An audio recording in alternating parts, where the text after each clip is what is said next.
जम्मू कश्मीर की पूर्व सीएम और पीडीपी नेता महबूबा मुफ्ती को शनिवार को पुलिस ने नजरबंद कर लिया। इसकी जानकारी उन्होंने खुद ट्वीट करके दी। आज ही के दिन 4 साल पहले जम्मू कश्मीर से धारा 370 को हटाते हुए उसको केंद्र शासित प्रदेश घोषित कर दिया गया था। जम्मू कश्मीर पुलिस के विश्वस्त सूत्रों के मुताबिक ये कदम उस इनपुट के बाद उठाया गया है जिसमें पीडीपी नेता धारा 370 की बरसी पर पूरे जम्मू कश्मीर में विरोध प्रदर्शन करने की योजना बना रहे थे। वहीं मुफ्ती को नजरबंद किए जाने की जानकारी खुद उन्होंने ट्वीट करके दी। महबूबा मुफ्ती ने ट्वीट करके कहा कि मुझे और अन्य वरिष्ठ पीडीपी नेताओं को घर में ही नजरबंद किया गया है। उन्होंने कहा कि आधी रात को अचानक पुलिस ने पीडीपी पार्टी कार्यकर्ताओं को हिरासत में लेकर थाने में बिठा रखा है। उन्होंने कहा पुलिस की यह हरकत सुप्रीम कोर्ट में सरकार के उस दावे को खारिज करती है जिसमें उन्होंने कश्मीर में शांति स्थापित होने की बात कही थी। पूर्व सीएम ने सुप्रीम कोर्ट से अपील करते हुए कहा कि एक तरफ जहां सरकार पूरे कश्मीर में धारा 370 हटाने की घटना का उत्सव मना रही है, तो वहीं उन्होंने कश्मीर के लोगों की भावनाओं को कुचल दिया है। मुझे भरोसा है कि सुप्रीम कोर्ट सुनवाई के दौरान इस बात का भी संज्ञान लेगा। गौरतलब है कि सुप्रीम कोर्ट इन दिनों धारा 370 के मुद्दे पर सुनवाई कर रहा है। जम्मू कश्मीर से आर्टिकल 370 को हटाए हुए 4 साल पूरे हो गए हैं। इस मौके पर केंद्र शासित प्रदेश के उपराज्यपाल मनोज सिन्हा ने कहा कि सड़क पर होने वाली हिंसा में कमी आई है। आतंकवादियों की ओर से बंद का आह्वान अब प्रभावी नहीं है। स्कूल और कॉलेज साल भर काम करते हैं और परियोजनाएं समय पर पूरी होती हैं। उन्होंने कहा कि सबसे बड़ी बात यह है कि अभी एक आम कश्मीरी किसी के हुक्म से बंधा हुआ नहीं है। एक समय था जब लोग सूर्यास्त से पहले अपने घर पहुंचने की कोशिश किया करते थे और अब श्रीनगर शहर में लोग देर रात तक बाहर रहते हैं। 3 साल पहले जम्मू कश्मीर के उपराज्यपाल का पद संभालने वाले मनोज सिन्हा का कहना है, यहाँ पर 1.8 करोड़ पर्यटक आए हैं तो रोजगार के अवसर भी बढ़े हैं। कोई भी प्रोजेक्ट या काम शुरू होगा तो ये 1 या 2 साल में पूरा हो जाना चाहिए। ऐसे कामों में 5 साल लगते थे और उसकी जवाबदेही भी कोई नहीं होती थी। आम आदमी सबसे ज्यादा मुश्किल में था जिससे अब उन्हें छुटकारा मिल गया है। उपराज्यपाल ने कहा कि केंद्र शासित प्रदेश ने बुनियादी ढांचे के विकास के साथ साथ सामाजिक क्षेत्र में भी तेजी से प्रगति की है। उन्होंने कहा बुनियादी ढांचे के साथ 1.50 लाख करोड़ की राजमार्ग और सुरंग परियोजनाएं चल रही हैं। प्रधानमंत्री ग्रामीण सड़क योजना के तहत ग्रामीण सड़कों के मामले में हम देश में तीसरे नंबर पर हैं। हम हर दिन 20 किलोमीटर सड़क बना रहे हैं। उन्होंने ये भी बताया कि निर्माणाधीन 5 नई बिजली परियोजनाओं के साथ जम्मू कश्मीर अपनी वर्तमान उत्पादन क्षमता 3450 मेगावाट में 3200 मेगावाट और जोड़ देगा। राज्य में निजी क्षेत्र के निवेश पर मनोज सिन्हा ने कहा कि साल 2021 की नई औद्योगिक योजना से पहले जम्मू कश्मीर में लगभग 13,000 करोड़ रुपए का निवेश हुआ था। वो कहते हैं हमें नई योजना के तहत 80 करोड़ रुपए से अधिक के प्रस्ताव मिले। मैं बहुत ही जिम्मेदारी से बताता हूं कि जमीन पर 27,000 करोड़ रुपए का काम किया जा रहा है। कुछ प्रोडक्शन में है, कुछ में महीनों लग सकते हैं तो कुछ में 1 आध साल लग जाएगा। चुनौती तो जमीन ढूंढने की थी। चंद्रमा की तरफ तेजी से बढ़ता चंद्रयान-3 उसकी सरहद में पहुंचने को तैयार है। चंद्रयान-3 धरती से चांद के बीच 2/3 से अधिक दूरी तय कर चुका है और शनिवार को चंद्रमा की कक्षा में प्रवेश करने की कोशिश करेगा। चंद्रयान-3 को श्रीहरिकोटा के सतीश धवन स्पेस सेंटर से 14 जुलाई को लॉन्च किया गया था। भारतीय अंतरिक्ष अनुसंधान संगठन इसरो ने शुक्रवार को कहा कि चंद्रयान-3 ने 14 जुलाई को प्रक्षेपण के बाद से चंद्रमा की करीब 2/3 दूरी तय कर ली है। पिछले 3 हफ्तों में इसरो का ये अंतरिक्ष यान को पृथ्वी से और दूरी की कक्षाओं में जा रहा है। अंतरिक्ष एजेंसी ने कहा कि 1 अगस्त को एक अहम प्रक्रिया के तहत यान को पृथ्वी की कक्षा से चंद्रमा की ओर सफलतापूर्वक भेजा गया। एजेंसी के बंगलुरु स्थित मुख्यालय ने शुक्रवार को बताया कि ट्रांस लूनर इंजेक्शन के बाद चंद्रयान-3 पृथ्वी की परिक्रमा से बच गया और एक ऐसे रास्ते पर आगे बढ़ने लगा जो इसे चंद्रमा के आसपास के क्षेत्र में ले जाएगा। कल एक और महत्वपूर्ण प्रक्रिया में अंतरिक्ष यान को चंद्रमा की कक्षा में स्थापित किया जाएगा। यानी चंद्रयान 3 उस कक्षा में पहुंच जाएगा जहां से चंद्रमा का गुरुत्वाकर्षण शुरू हो जाएगा।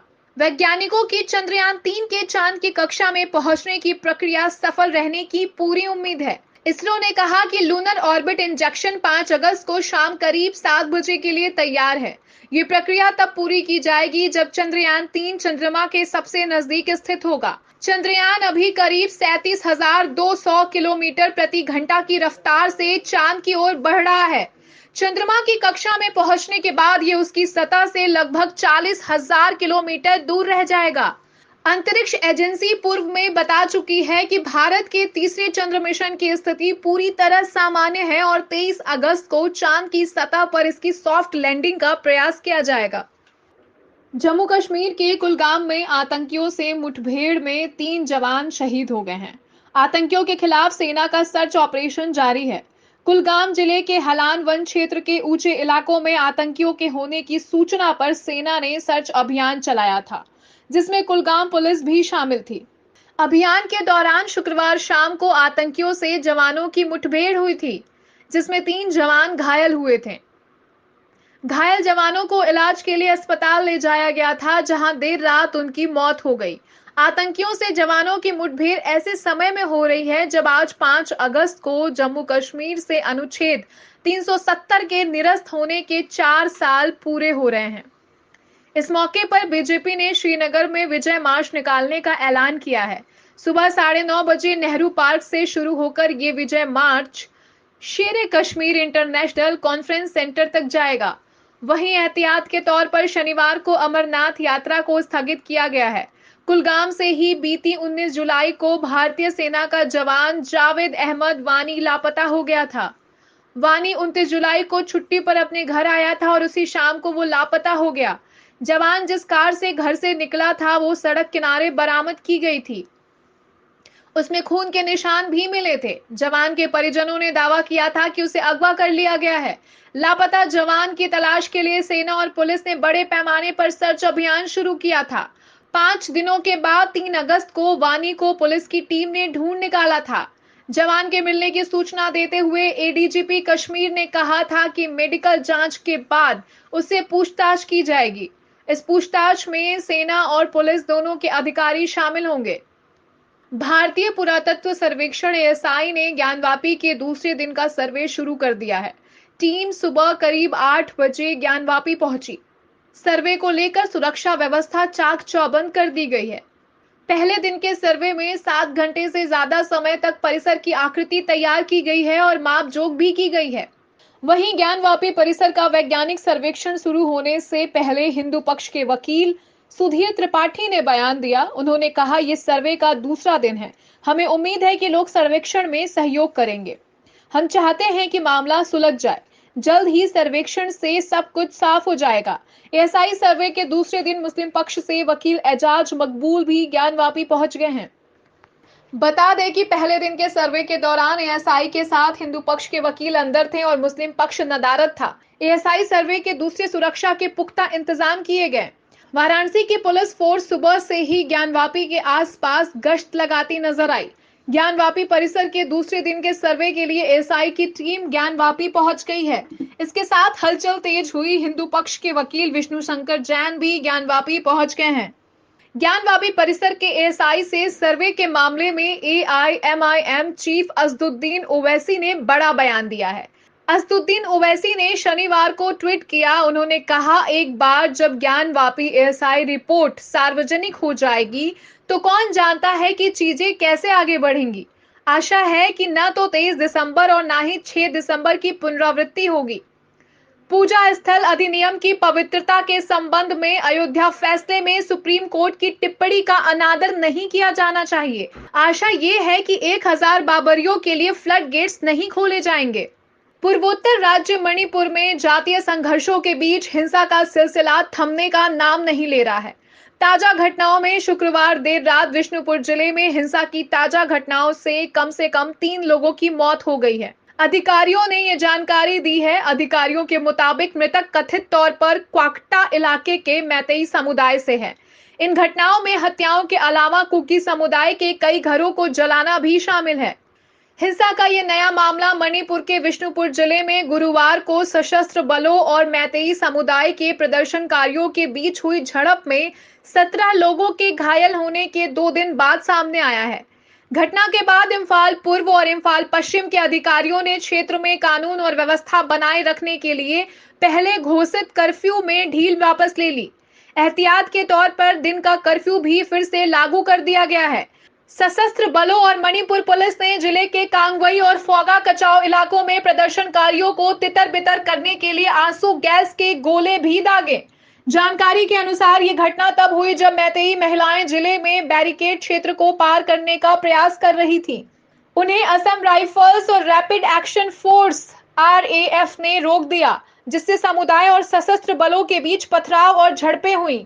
पिछले 3 महीने से मणिपुर में जातीय संघर्ष और हिंसा के कारण राष्ट्रपति शासन लगाने की विपक्ष की मांग के बीच राज्य मंत्रिमंडल ने शुक्रवार को सिफारिश की कि राज्यपाल अनुसुईया उइके 21 अगस्त को विधानसभा का सत्र बुलाएं। गौरतलब है कि पूर्वोत्तर राज्य हिंसा की चपेट में है, जिसमें अब तक 100 से ज्यादा लोगों की मौत हो चुकी है और हजारों लोग विस्थापित हुए हैं। शुक्रवार को जारी एक अधिसूचना में कहा गया, राज्य कैबिनेट ने 21 अगस्त 2023 को 12वीं मणिपुर विधानसभा का चौथा सत्र बुलाने के लिए राज्यपाल को सिफारिश की है। मणिपुर में मौजूदा स्थिति के कारण मौजूदा मानसून सत्र में संसद के दोनों सदनों में हंगामे की स्थिति बनी हुई है। विपक्षी सदस्यों ने वायरल वीडियो पर चर्चा और प्रधानमंत्री नरेंद्र मोदी के बयान की मांग करते हुए कार्यवाही बाधित कर रखा है।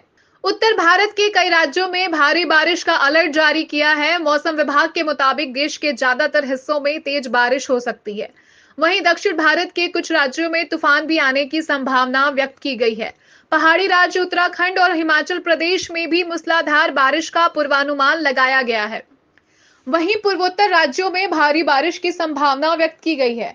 देश के बाकी हिस्सों में बिजली गिरने की आशंका है। मौसम विभाग की ओर से ताजा अपडेट जारी किया गया है, जिसके मुताबिक अरुणाचल प्रदेश, असम, मेघालय, पश्चिम उत्तर प्रदेश, उत्तराखंड, हरियाणा, चंडीगढ़, दिल्ली, पंजाब, हिमाचल प्रदेश, पूर्वी राजस्थान और मध्य प्रदेश की अलग अलग जगहों पर भारी बारिश संभव है। इसके अलावा उप हिमालयी पश्चिम बंगाल, सिक्किम, कोंकण, गोवा और तटीय कर्नाटक में व्यापक बारिश और तूफान की संभावना है। पूर्वोत्तर भारत, बिहार, पूर्वी उत्तर प्रदेश, पंजाब, पूर्वी राजस्थान, मध्य प्रदेश, गुजरात, विदर्भ और छत्तीसगढ़ में व्यापक रूप से बारिश और तूफान आ सकता है। देश के बाकी हिस्सों में छिटपुट बारिश और बिजली गिरने की भी संभावना है। मौसम विभाग की अगर माने तो देश की राजधानी और उससे सटे नोएडा, गुरुग्राम और फरीदाबाद में बादल छाए रह सकते हैं। इसके साथ ही हल्की से मध्यम बारिश होने की संभावना व्यक्त की गई है। इलाके का न्यूनतम तापमान 25 डिग्री और अधिकतम तापमान 25 डिग्री तक रह सकता है। आने वाले दिनों में तापमान बढ़ने की संभावना है। अयोध्या में डोगरा रेजिमेंटल सेंटर में प्रभावशाली परेड में 49 अग्निवीर भारतीय सेना में शामिल हो गए। इन अग्निवीरों को 6 महीने की ट्रेनिंग के बाद सेना में शामिल किया गया। ऐतिहासिक जमादार लाला परेड ग्राउंड में अग्निवीर हिम्मत सिंह के नेतृत्व में एक सुंदर और सरल औपचारिक परेड में 49 अग्निवीरों ने पवित्र अंतिम पथ के माध्यम से चतुराई से मार्च किया। परेड की समीक्षा major general Rituraj Raina SM BSM ने की। मेजर जनरल ऋतुराज रैना ने बताया कि अग्निवीरों को 31 सप्ताह के कठोर प्रशिक्षण कार्यक्रम से गुजरना पड़ा, जिसमें शारीरिक फिटनेस, हथियार संचालन और सामरिक प्रशिक्षण शामिल था।